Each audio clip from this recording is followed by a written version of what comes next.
नमस्कार साथियों, आज हम लोग सेंटेंस के बारे में चर्चा करेंगे और यह जानने का प्रयास करेंगे कि सेंटेंस क्या होता है, सेंटेंस कितने प्रकार के होते हैं। तो आइए इसकी शुरुआत करते हैं।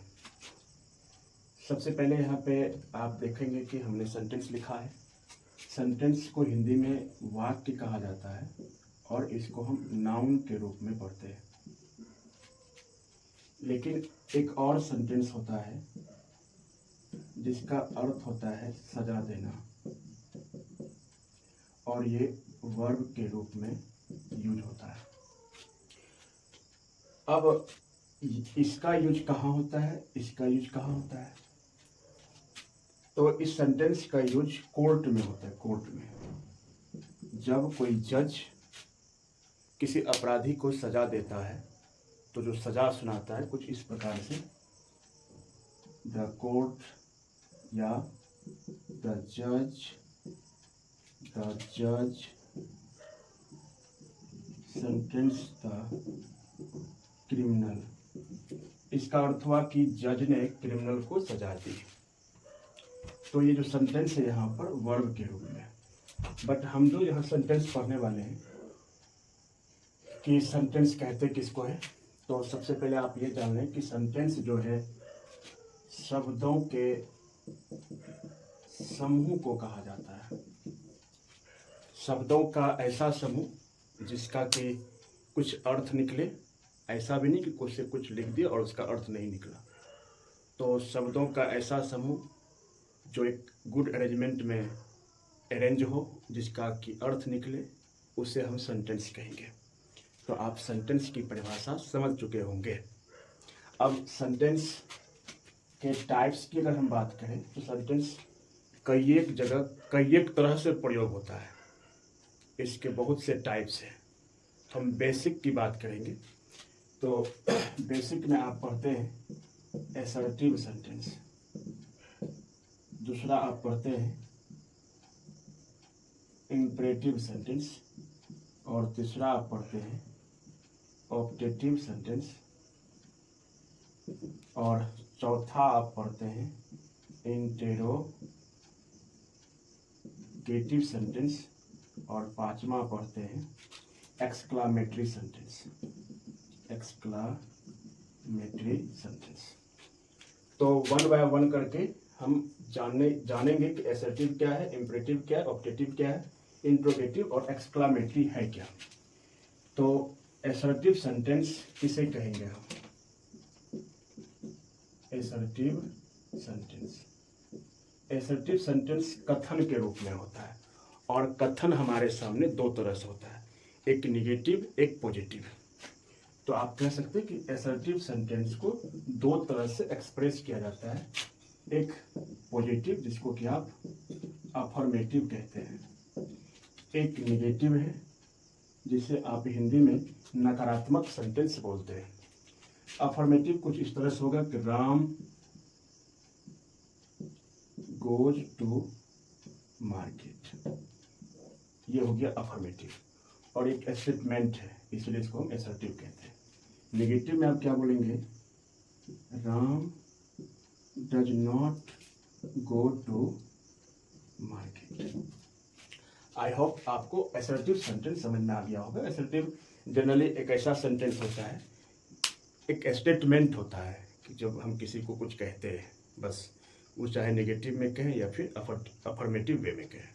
यहाँ पर आप ये देख रहे हैं। तो आपका दूसरा है इंपरेटिव सेंटेंस। इंपरेटिव सेंटेंस आप किसे कहेंगे? इंपरेटिव सेंटेंस को आप हिंदी में ऐसे कह सकते हैं कि किसी को कुछ ऑर्डर देना, उसी को आप इंपरेटिव सेंटेंस बोलेंगे। ऑर्डर बोले तो जैसे कि हम बोलते हैं कि एक कलम लाओ, कुर्सी यहाँ रखो, एक गिलास पानी लाओ। इस तरह से जब हम सेंटेंस का यूज करके किसी को आज्ञा, किसी को ऑर्डर, किसी को परमिशन देते हैं, तो उसी को हम इंपरेटिव सेंटेंस बोलते हैं। ब्रिंग ए गिलास ऑफ वाटर, ये इंपरेटिव सेंटेंस के अंतर्गत आता है। अब है ऑब्जेक्टिव सेंटेंस। ऑब्जेक्टिव सेंटेंस से आप क्या समझते हैं? ऑब्जेक्टिव सेंटेंस में आप जो है क्या कहते हैं कि किसी को शाप देते हैं, आशीर्वाद देते हैं, प्रार्थना करते हैं किसी के लिए, तो इस तरह के सेंटेंस को आप ऑप्टेटिव सेंटेंस कहते हैं। जैसे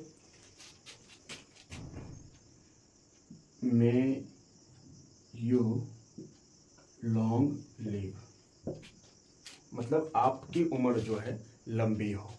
हाँ, गॉड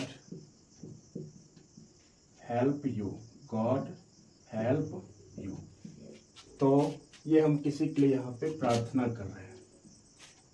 तो इस तरह के सेंटेंस को हम ऑप्टेटिव सेंटेंस कहते हैं।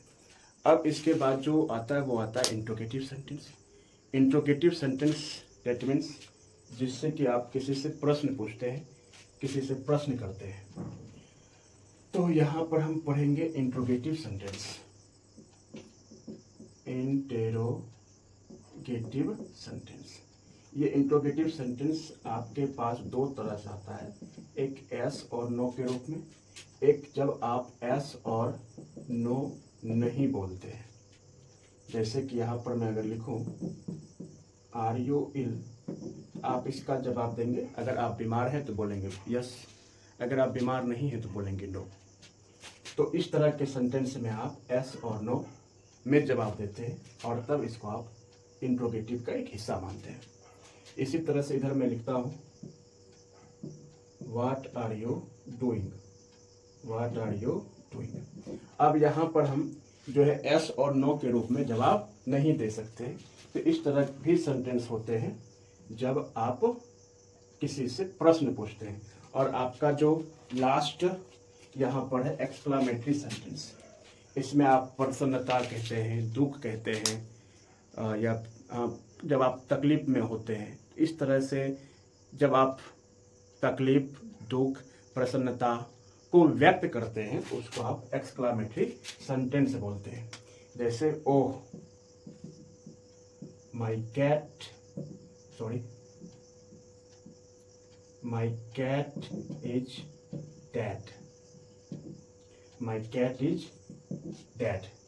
तो यहाँ पर हम कह रहे हैं ओह मेरी जो है बिल्ली क्या हो गई, मर गई, मेरी तो हो गई। तो आप देखेंगे कि यहाँ पर दुख दिखाया गया है। तो जब आप दुख दिखाएंगे, प्रसन्नता दिखाएंगे, तो उसे आप कौन सा सेंटेंस बोलेंगे, उसे आप एक्सक्लामेटरी सेंटेंस बोलेंगे। तो आई होप आपको ये समझ में आ गया होगा कि सेंटेंस का जो बेसिक है वो क्या होता है। हालांकि इसके बहुत सारे और भी टाइप्स होते हैं। क्लॉज पढ़ते हैं, फ्रेज पढ़ते हैं, उसके बाद कंपाउंड पढ़ते हैं, मिक्स्ड पढ़ते हैं, फिर आप कॉम्प्लेक्स सेंटेंस पढ़ते हैं, सिंपल सेंटेंस पढ़ते हैं। तो ये सभी सेंटेंस के ही टाइप्स हैं। तो फिर कभी इसके बारे में चर्चा करेंगे। आज के लिए बस इतना ही।